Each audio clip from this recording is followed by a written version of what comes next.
तो मुझे नहीं लगता कि अरविंद केजरीवाल और आम आदमी पार्टी नरेंद्र मोदी के सामने बहुत बड़ी चुनौती है। और वहीं अन्य विकल्पों की बात करें तो राहुल गांधी अभी 52 सीटें उनकी पार्टी की लोकसभा में है, लेकिन इस मुझे नहीं लगता कि कांग्रेस की स्थिति कोई उतनी सुधर गई है, कोई बहुत बड़ा चमत्कार हो जाए और कांग्रेस पार्टी सत्ता में आ जाए। इसकी इसकी भी संभावना मुझे दूर दूर तक नज़र नहीं आती है। कांग्रेस पार्टी हो सकता है कुछ सीटें बढ़ा ले तो 60 70 80 के बीच वो चली जाए, ये हो सकता है, लेकिन इसके लिए भी कांग्रेस पार्टी को काफ़ी मेहनत करना पड़ेगा। और तो इससे भी फर्क साफ है कि नरेंद्र मोदी के सामने राहुल गांधी भी कोई चुनौती नहीं पेश कर रहे हैं। अगर बात की जाए ममता बनर्जी की, तो ममता बनर्जी अपने राज्य में भले ही लोकप्रिय हो और मजबूत हो, लेकिन उनके पार्टी के ऊपर, पार्टी के तमाम नेताओं के ऊपर भ्रष्टाचार के गंभीर मामले आए हैं और इन भ्रष्टाचार के गंभीर मामलों से उनकी साख पर, एक छवि पर एक बट्टा लगा है, क्रेडिबिलिटी पर एक कमी आई है। और वही आम आदमी पार्टी की बात करें तो वह 24 सीटें पर चुनाव मजबूती के साथ लड़ने की स्थिति में है अभी। और ममता बनर्जी की बात की जाए तो वह लगभग 42 सीटों पर लड़ती है। उनमें एक बार वो 34 सीटें जीतने में सफल रही थी और एक बार पिछले चुनाव में वो 23 या 24 सीटें उनकी पार्टी जीती है। लेकिन इसका यह मतलब मुझे भी नहीं लगता कि ममता बनर्जी बहुत सारी बड़ी चुनौती पेश करे और अरविंद केजरीवाल और नरेंद्र मोदी, अरविंद केजरीवाल और ममता बनर्जी दोनों मिलकर नरेंद्र मोदी के सामने कोई चुनौती पेश करें, मुझे ऐसा दूर दूर तक प्रतीत नहीं होता है। और वही बात, इन दोनों के बाद मुझे एक और नाम नज़र आता है, वो चर्चा में इन दिनों चल रहा है, बिहार के मुख्यमंत्री श्री नीतीश कुमार जी का।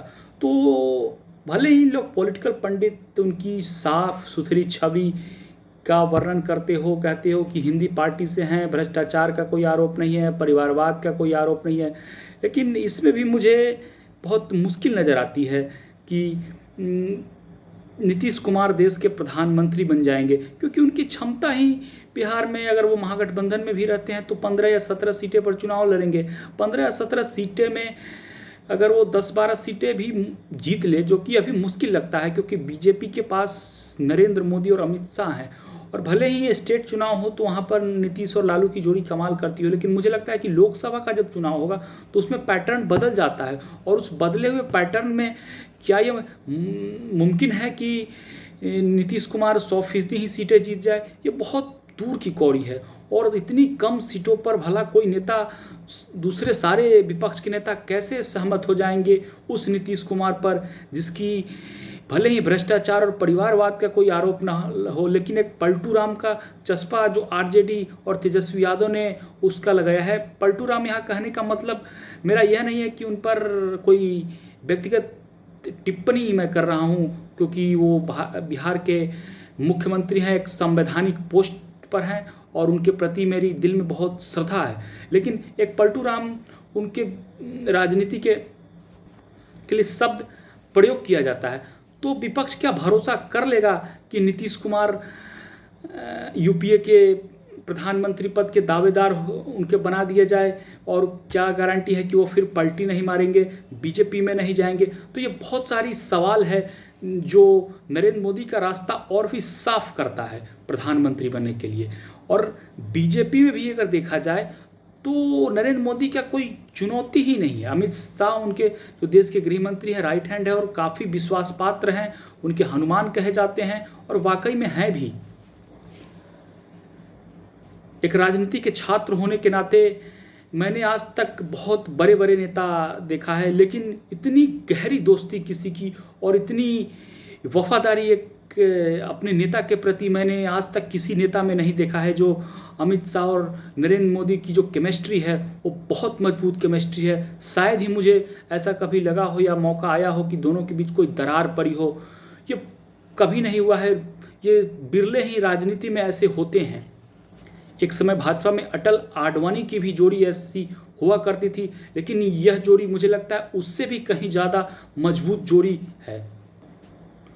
और दूसरे विकल्पों की बात करें तो बीजेपी में कोई नेता ही नहीं है जो नरेंद्र मोदी की समानांतर हो, और हो भी नहीं सकता, क्योंकि जिस व्यक्ति ने 18% वोट बैंक से 49% वोट बैंक पर ला करके पार्टी को खड़ा किया हो, अपने दम पर बहुमत दिलाई हो, पूर्ण बहुमत की सरकार दिलाई हो, तो लाजमी है प्रधानमंत्री का पद उसे ही सुशोभित करता है, और उसका यह हक और अधिकार भी है।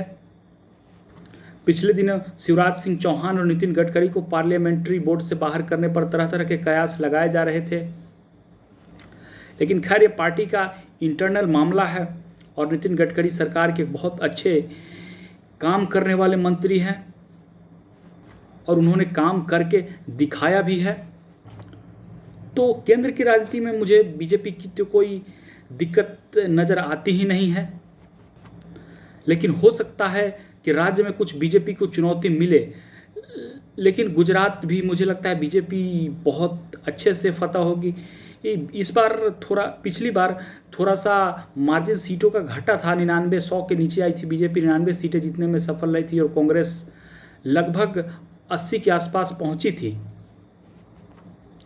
लेकिन इस बार मुझे लगता है सीटों का डिफरेंस काफ़ी रहेगा, और बीजेपी एक अच्छी मार्जिन से स्वीप करेगी वहाँ पर।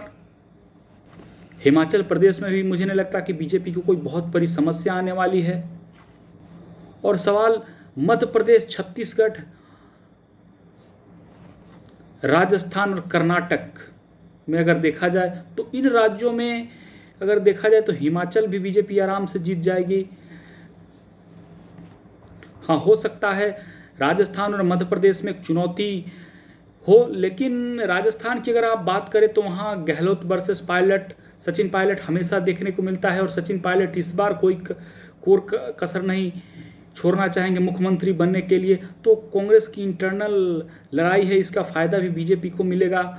मध्य प्रदेश में अब ज्योतिरादित्य सिंधिया बीजेपी में आ गए हैं, तो बीजेपी और ताकतवर सबल पहले से हुई है, और हो सकता है शिवराज सिंह चौहान जैसा कि पार्लियामेंट्री बोर्ड से बाहर किए गए हैं, मैंने बताया है, अब एक नए प्रयोग किए जाए और नए मुख्यमंत्री मध्य प्रदेश में चुनाव के बाद बीजेपी दे, ऐसा भी हो सकता है। कर्नाटक में बीएस येदियुरप्पा को पार्लियामेंट्री बोर्ड में लाया गया है, वहाँ के मुख्यमंत्री अभी काम कर रहे हैं, कर्नाटक पर देखने वाली बात होगी। लेकिन जो देश का माहौल है और देश का परसेप्शन है और मोदी का चेहरा है, उन सबको देखते हुए मुझे नहीं लगता कि कर्नाटक में भी कोई बहुत बड़ी समस्या बीजेपी को आने वाली है। तो टोटल देखा जाए तो वो अभी राजनीतिक रूप से बीजेपी के लिए सुखद ही खबर हर जगह से है।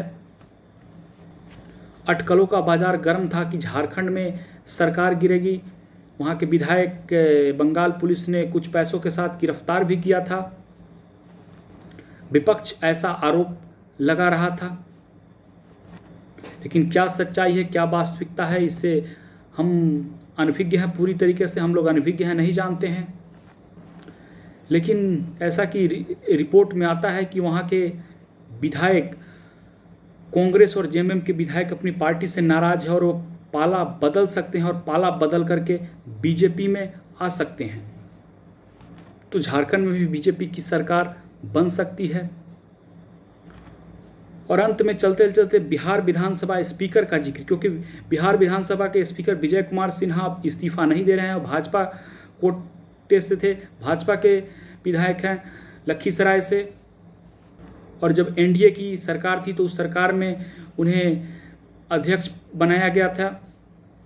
जाहिर है सरकार चले जाने के बाद उनकी पास अब संख्या बल नहीं है, और लोकतंत्र में संख्या बल मायने रखता है। तो संख्या बल के हिसाब से अगर अविश्वास प्रस्ताव आता है तो उसमें हो सकता है कि उनकी कुर्सी चली जाए। लेकिन अभी तक विजय कुमार सिन्हा जी ने इस्तीफा नहीं दिया है। इससे जाहिर तौर पर लगता है कि नीतीश कुमार और आरजेडी में बेचैनी है। देखना यह भी होगा कि आरजेडी, जेडीयू या महागठबंधन की ओर से जो शामिल पार्टी है कांग्रेस, उनमें से कौन सी पार्टी का स्पीकर होता है और कौन होते हैं, यह भी देखने वाली बात होगी। और विपक्ष भाजपा हर बार आरोप लगा रही है लगातार कि बिहार में जंगल राज आ गया, जंगल राज आ गया। कुछ मंत्रियों पर भ्रष्टाचार के और गंभीर आपराधिक मामले की बात भी लगातार कही जा रही थी, और उनका इस्तीफा भी मांगा जा रहा था। कानून मंत्री कार्तिकेय सिंह का भी इस्तीफा मांगा जा रहा था, जो कि अनंत सिंह के करीबी बताए जाते हैं, और पटना से एमएलसी का चुनाव उन्होंने आरजेडी के टिकट पर जीता था। तो खैर ये राजनीति है, राजनीति दोनों दल करेंगे, आगे होता क्या है हम लोग देखते चलते हैं, और जैसा जो भी इनपुट होगा हम आपके बीच शेयर करते रहेंगे, प्रतिदिन बात करते रहेंगे। कभी कभी मैं प्रतिदिन वीडियो नहीं अपलोड कर पाता हूँ, कुछ काम में व्यस्त रहता हूँ, इसके लिए माफ़ी चाहता हूँ, लेकिन मेरे चैनल को प्लीज़ सब्सक्राइब कर दे रेड बटन को, और लाइक कर दे, शेयर कर दे, यही मैं आपका प्यार समझूंगा। इससे वीडियो बनाने का और मेरा मनोबल बढ़ेगा। तब तक के लिए अपने होस्ट और दोस्त प्रशांत को अलविदा दीजिए। नमस्कार।